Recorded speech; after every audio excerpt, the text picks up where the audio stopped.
Assalamu alaikum, everyone. You keep looking at people in the media and you keep reading about people. बहुत कम ऐसे लोगों के बारे में आपको पता चलता है जो इतनी ज़्यादा स्ट्रेंथ, रेजिलियंस और क्लैरिटी ऑफ माइंड शो करते हैं कि आपको अपने मसले बहुत छोटे लगने शुरू हो जाते हैं और आपको एहसास होता है कि इनके लिए कितनी लॉन्ग ड्रॉन बैटल्स हैं। जब हम जेंडर की बात करते हैं, जैसे मैं जेंडर एडवोकेसी करती हूँ, तो she's certainly one of our inspirations when we talk about advocacy. इतनी हैट्स पहनती है, मुझे नहीं पता इनका इंट्रोडक्शन मैं कैसे कराऊं। She is a human rights activist, she is a politician, a trainer, a motivational speaker. She works for the UNDP, transgender rights पे। और जो मुझे सबसे मेरे लिए स्पेशल बात है कि इन्होंने जहाँ से ये इनका खुद ताल्लुक है, उकाड़ा, वहाँ पे इन्होंने एक ट्रेनिंग स्कूल भी खोला हुआ है for transgenders. Welcome Nayab. Thank you very much for having me in your program. We are thrilled that Beti could invite you to this session. Tell me first of all about the school. Why did you think कि education या skill learning इतनी ज़रूरी है for not just transgenders but everyone in the community, especially minority, women or the underprivileged?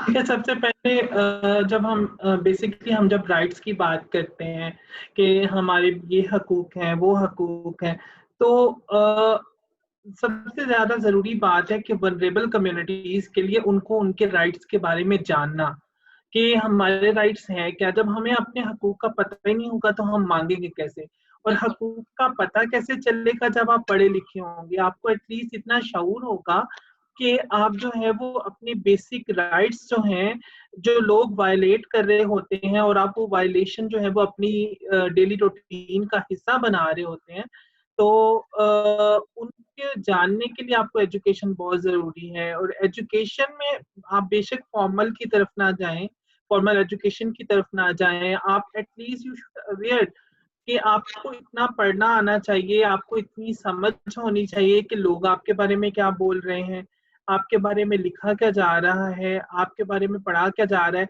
एक मैं common बहुत मिसाल देती हूँ कि जब मुझे लोगों ने कहा कि आपने ट्रांसजेंडर कम्युनिटी के लिए स्पेशली ये स्कूल क्यों खोला और ट्रांसजेंडर कम्युनिटी तो पढ़ेगी नहीं, तो मेरा उस टाइम ये मकसद था कि एटलीस्ट जो है वो जो दवाइयों के ऊपर एक्सपायरी डेट लिखी होती है, हमारे ख्वाजा इतने भी पढ़े लिखे नहीं है कि उनको पता चल सके कि वो दवाइयाँ एक्सपायर हैं या नहीं, और वो एक्सपायर दवाइयाँ खाने की वजह से उनकी बीमारी ठीक होने की बजाय जो है वो और बीमारियों में मुब्तला हो जाते हैं।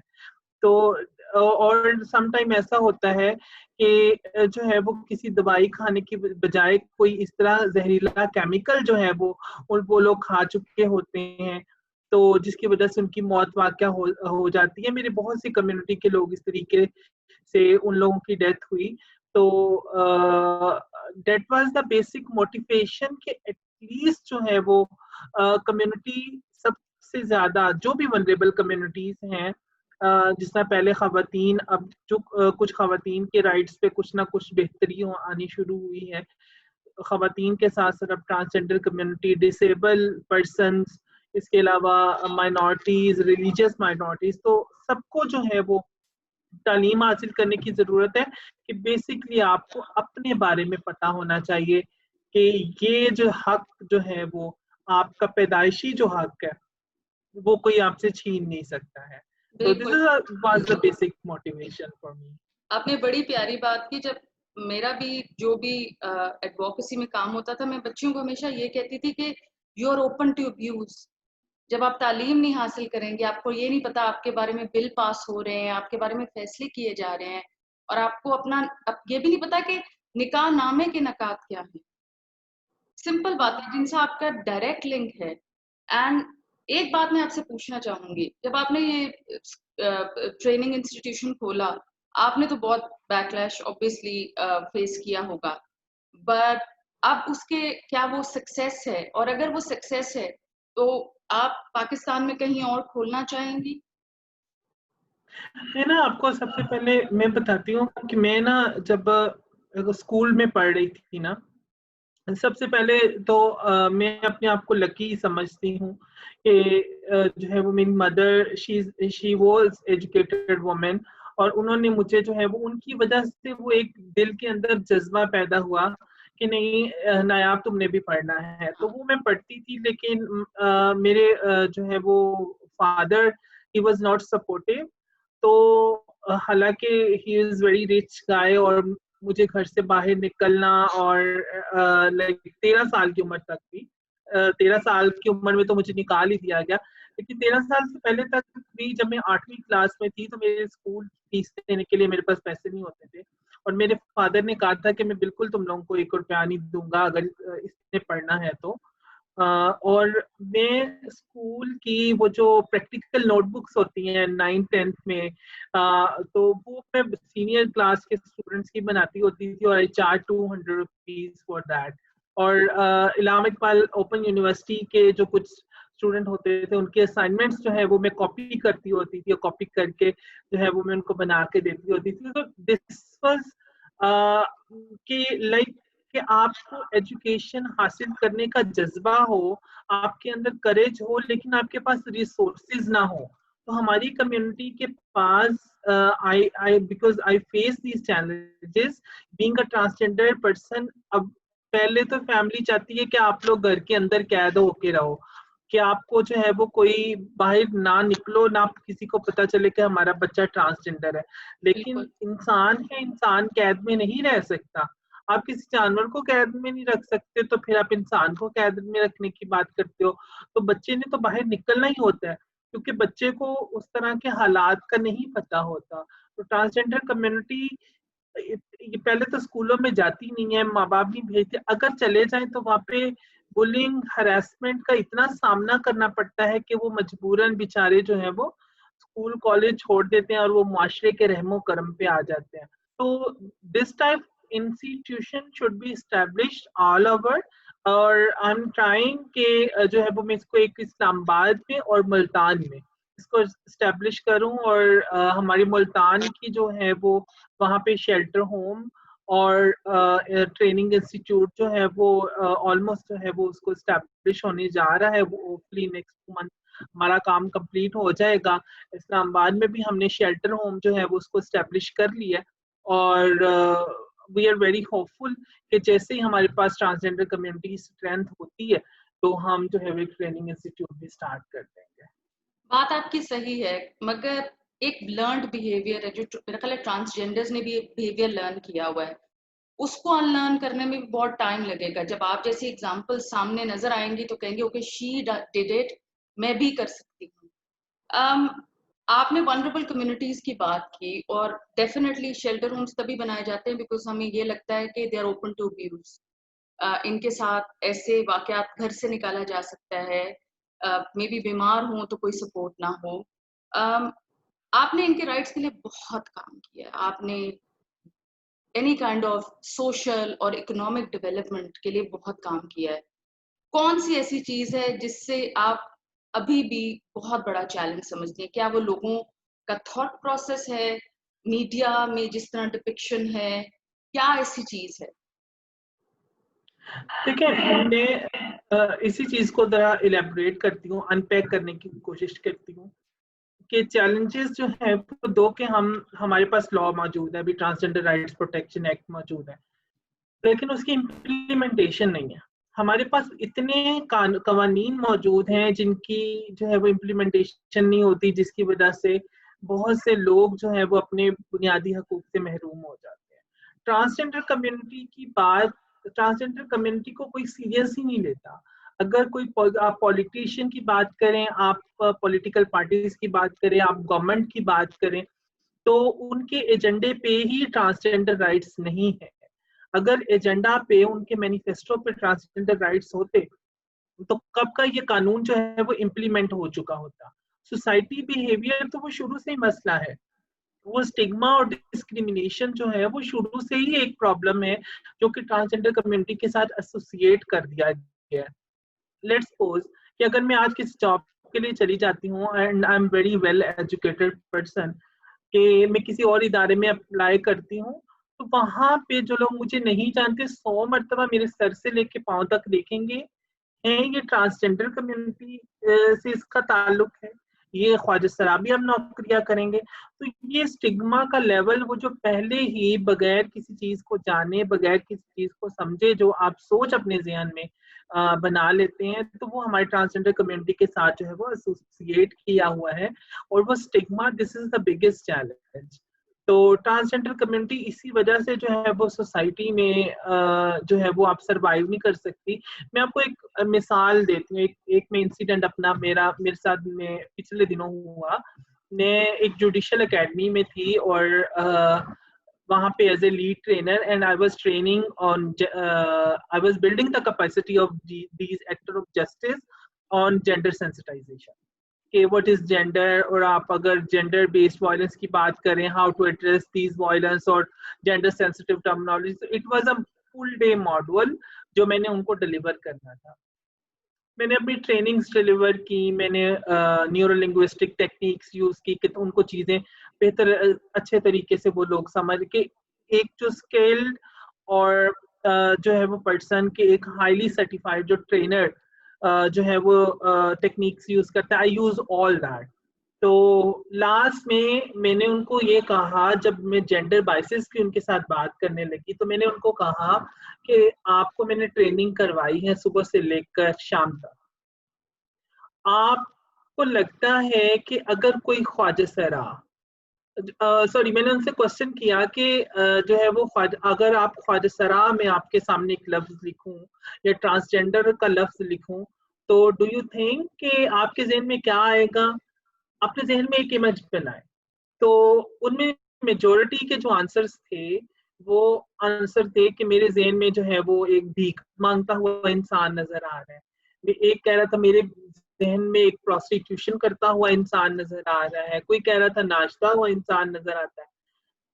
तो एक बंदे ने मुझे कहा, जो कि बहुत जो है वो हाईली रैंक्ड ऑफिशियल्स हमारे पाकिस्तान में वो हैं, तो वो कहते हैं मैडम अगर यहाँ पे कोई ख्वाजा सरा आ जाए ना, तो वहां पे हम सब छोड़ के आपकी बात सुनने की बजाय उस ख्वाजा सरा को देखने शुरू कर देंगे और उसके बारे में डिस्कस करना शुरू कर देंगे, और यहाँ पे एक जो है वो फन का, एक मजाक का माहौल जो है वो बन जाएगा। मैंने कहा मैंने उसकी बात को अनसुना करके मैंने कहा, आप लोगों ने ये सारी बातें की, आपके ज़हन में कोई डॉक्टर या कोई इंजीनियर या कोई वकील वो नहीं है, उसका इमेज नहीं आपके नजर जहन में आया जब आपने ख्वाजा का लफ्ज सुना? तो कहते नहीं। मैंने कहा ऐसा भी तो हो सकता है ना, किसी दिन कोई ख्वाजा सरा आए और आपको जो है वो जेंडर पे ट्रेनिंग करवाए, जो आज सेशन जो हुआ है कोई ख्वाजा सरा आपको करवाए। तो कहते मैडम ऐसा नहीं हो सकता। मैंने कहा really, and I was enjoying their conversation. वाह। मैंने कहा या तो फिर मेरे जो को फैसिलिटेटर थे, तो उन्होंने कहा कि नायाब अली जो है वो एक ट्रांसजेंडर पर्सन है, just open the Google, put her name and search. हम वो एक उनका मुंह कहते व्हाट, कि इस तरह का वो एक एक्सप्रेशन के जिस तरह लोगों ने कभी सोचा ही नहीं कि ख्वाजा सरा कम्युनिटी भी जो है वो इस तरीके, तो वो this is the mindset, patriarchal mindset, कि आप एक खवातीन के, जब आप खवातीन की बात करते थे ना, तो आपके जहन में वही घर में काम करती हुई या मार खाती हुई अपने खावन से एक इमेज आता था। और तो या वो आहिस्ता बहुत ज्यादा जॉब्स होती थी ना, तो वो टीचिंग कर लो सेफ है, डॉक्टर बन जाओ सेफ है। आई एम नॉट सेइंग कि ये जॉब्स अच्छी नहीं है, बट क्या हमारे इसके अलावा कोई रिस्पेक्टेबल ऑप्शंस ही नहीं है? एग्जैक्टली तो अभी चले खवातीन के लिए कुछ ऑप्शंस रखे के, लेकिन बिल्कुल। ट्रांसजेंडर कम्युनिटी के लिए तो ऑप्शंस ही नहीं है ना। बेशक तो बेशक। तो दिस वाज द लेवल ना, कि लोगों ने एक बहुत पढ़े लिखे तबके, जो कि बहुत हाई फाई हाई क्लासिफाई, कि उनसे पाकिस्तान में ये समझा जाता है कि उनसे ज्यादा पढ़ा लिखा कोई नहीं है सिवाय प्रोफेसर्स के, और वो लोगों की जिंदगियों के फैसले कर रहे होते हैं। तो उनका लेवल ऑफ जो है वो माइंडसेट ये था। तो सब mindset, patriarchal mindset, this is the issue. लेकिन उसके साथ साथ इशू होने के साथ साथ रूल ऑफ लॉ का एक कॉन्सेप्ट है। जब आप रूल ऑफ लॉ की बात करते हैं तो रूल ऑफ लॉ यही है to protect the vulnerable sectors, कि आपने कुरान पाक की जब आप बात करते हैं ना, तो चूंकि majority are Muslims in Pakistan, तो जब आप बात करते हैं ना तो उसमें भी जो कमतर और पिसे हुए लोग हैं ना, उनके लिए स्पेशल प्रोविजंस है। लाइक मैं आपको मिसाल देती हूँ कि कुरान पाक में है कि आपने यतीमों का माल नहीं खाना, ठीक है। यतीमों का माल नहीं खाना, इट मीन्स कि आपने जो है वो बाकियों का माल खा जाना है, बाकियों के पैसे खा जाने हैं, नहीं ना। Like this is for the enforcement, कि इंडोर्समेंट भी है, इन्फोर्समेंट भी है कि ये these sector are more vulnerable, इनके लिए आपने कुछ ना कुछ जो है वो स्पेशल। तो दिस इज फॉर ये ट्रांसलेट। बिल्कुल आपने मेरे दिल की बात कर दी है। मैं कहती हूँ कि हम जो भी करते हैं ना सिलेक्टिव करते हैं। काइंडनेस है तो सिलेक्टिव है। अगर I don't like to get into religion, मगर जो भी हमारी मतलब डेली रूटीन होती है ना, उनमें हमारी सिलेक्शन होती है। ये बिहेवियर करना है, ये नहीं। मतलब अक्रॉस द बोर्ड तो हम कुछ नहीं कर रहे होते, हम फेवरेटिज्म भी करते हैं। जो चीज हमें सूट कर रही होती है वो खुद पे भी अप्लाई कर लेते हैं, और फिर उसकी मतलब उसका ये भी फरमान भी दे रहे होते हैं, ये करो ये करो ये करो। एंड बात आपकी बिल्कुल ठीक है। और ये जो आप कह रहे हैं ना पेट्रियार्कल माइंडसेट, मेरे लिए तकलीफ बात ये भी है ना यार, कि लोग बदलना भी नहीं चाहते। They are so happy being so मतलब जो भी उनके प्रेजुडिसेस हैं, वो इतने खुश हैं उनमें कि वो चेंज भी नहीं होना चाहते। यू नो, जिसकी भी यूनिक स्टोरी होगी, यूनिक स्ट्रगल होगी, और जो मजबूत होके वेदर माइनॉरिटी या वनरेबल आगे आएगा, उसको तो सारे शुरू हो जाते हैं कैसे दबाव। आगे उसकी स्ट्रेंथ बिल्ड हो रही होती है, मगर उसको नाकाम करने में सारे जट जाते हैं। क्या ख्याल है मेरे आपका? जो मेरे जो जब मुझे अवार्ड मिला, इंटरनेशनल अवार्ड मिला मुझे, तो उसके बाद मैंने अभी पोस्ट लगाई और फेसबुक के ऊपर मुझे इतने कमेंट्स आए कि ये यहूदियों का एजेंडा है, ये जो है वो अंग्रेजों की ये साजिशें कॉमन है, हैं, ये कॉमन है। और कि लाइक ये जो ट्रांसजेंडर, ये बेहयाई को प्रमोट किया जा रहा है। ये तो इस तरह के कमेंट जो है वो फिर कईयों ने लानते डाली। एंड अब मैं तो वो पढ़ रही थी और मैं बहुत खुश हो रही थी कि चलो एटलीस्ट लोगों के पास इतना फजूल टाइम है कि वो मेरी पोस्ट को देख के उसके ऊपर रिएक्ट कर रहे हैं। चलो कई अच्छी चीज के लिए तो रिएक्ट नहीं करते ना ये लोग। हाँ, तो ऐसे ही है बिल्कुल, दिस जेलसी इज का, वेरी ऊपर से कॉमन। जेलसी का आंसर बहुत ज्यादा होता है। आप एक दूसरे को बिल्ड करने के बजाय टीयर डाउन करने में शायद कई लोगों को ज्यादा मजा आता है। जेलेसी से ज्यादा जो है ना, मैं इसे कहूंगी कि एक्चुअली ना everybody is looking for inner satisfaction ना। इनर सेटिस्फेक्शन के लिए हम लोग पैसे कमा रहे होते हैं, इनर सेटिस्फेक्शन के लिए हमें तो दूसरे को तकलीफ दे के किसी कई लोगों को इनर सेटिस्फेक्शन मिल रही होती है। बिल्कुल, तो ये लोग वो बिल्कुल, हैं जो अपना सुकून दूसरों की जो है वो खुशी से अपने आप को तकलीफ में जला के देखते ले हैं। रही होती बिल्कुल। है। अच्छा, एक Exactly. एक दिमाग में मेरी बात आई, अगर किसी स्टेज पे in the coming next few years somebody wants to make a film on your life, what are your thoughts? I will be happy. It should be. It should be because आप, मैंने कहीं पढ़ा कि आप शायद किताब भी किसी स्टेज पे लिखेंगी। सो वो नेचुरल प्रोग्रेशन होती है, किताब के बाद फिर फिल्म आती है जो कि इंस्पायरिंग होती है, and I think it's a good idea. मेरा जो अभी इरादा है, मैं जो ट्रांसजेंडर मूवमेंट को मैं डॉक्यूमेंट कर रही हूँ, ट्रांसजेंडर कम्युनिटी के इश्यूज को डॉक्यूमेंट कर रही हूँ और उनका साइंटिफिक एविडेंस लेके आ रही हूँ कि कहीं पे भी देखें वल्नरेबल सेक्टर्स में ना सबसे बड़ा मसला ये है, सबको पता है जी हम पे जुल्म होता है, वायलेंस होता है, लेकिन वो चीजें ऑर्गेनाइज नहीं है, उनका साइंटिफिक एविडेंस कोई नहीं है। अगर डेटा वायलेंस बिल्कुल। होता है तो किस वजह से होता है, क्यों होता है, कौन करता है, कितने परसेंट लोगों पे वायलेंस होता है, कौन सी टाइप ऑफ वायलेंस जो है वो ज्यादा है, किसको कम करने की जरूरत है। तो मैं जो चीजों को एक प्रैक्टिकल फ्रेमवर्क में लेके आ रही हूँ, जिसमें अभी मेरी रिसेंट रिसर्च आई है कि transgender socio economic need assessment in Covid तो उसको जो है वो गवर्नमेंट ऑफ पाकिस्तान ने भी टेकअप किया और उसकी बेसिस पे जो है वो रिलीफ पैकेज लॉन्च किए गए। तो इस तरह के साइंटिफिक एविडेंस जनरेट कर रही हूँ, तो आई डोंट थिंक सो कि आई हैव टाइम कि मैं अभी अपनी जिंदगी पे किताब लिखूं। अगर कहीं जब मैं बूढ़ी हो जाऊंगी और मेरे पास करने के लिए कुछ नहीं होगा और नए लीडर्स होंगे आगे ट्रांसजेंडर मूवमेंट को लेके आने के लिए, तो फिर I will definitely do and I will send you the first copy. Please do. अच्छा, मुझे एक और बात बताइए। अब आपकी एग्जाम्पल माशाल्लाह इतनी इंस्पायरिंग है, मेरे लिए और लोगों के लिए भी होगी, और ट्रांसजेंडर कम्युनिटी के लिए भी होगी। क्या लोग आपसे अब बात करते हैं या कहते हैं कि तुमने कैसे किया, मैं कैसे कर सकती हूँ? कुछ ऐसी आपकी कन्वर्सेशंस हुई हैं इन द कम्युनिटी?